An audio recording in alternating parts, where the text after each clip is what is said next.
Koordinatörê giştî TRT Kurdê Mustafa Ekeci çû Kerkûkê û bi fermandariya Eniya Rojavayê Kerkûkê Kemal Kerkûkê re civiye. Kemal Kerkûkê ji bo TRT Kurdê axivî û got pêşmerge gelek bi serkevtiye û hemû cihên stratejîk di destê me de ne.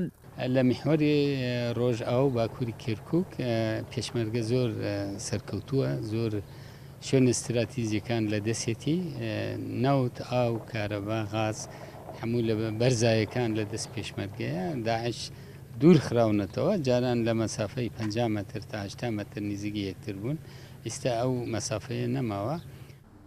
Herûha Kerkûkê ragihandî ku Iraq ji ber xeletiyên siyasetmedarên Iraqî ketiye vî halê. Kemal Kerkûkê li ser alîkariya çekan jî got hewcedariya me bi çekên giran heye û pêşmerge şev û biroj li ser wezîfeya xwe ye.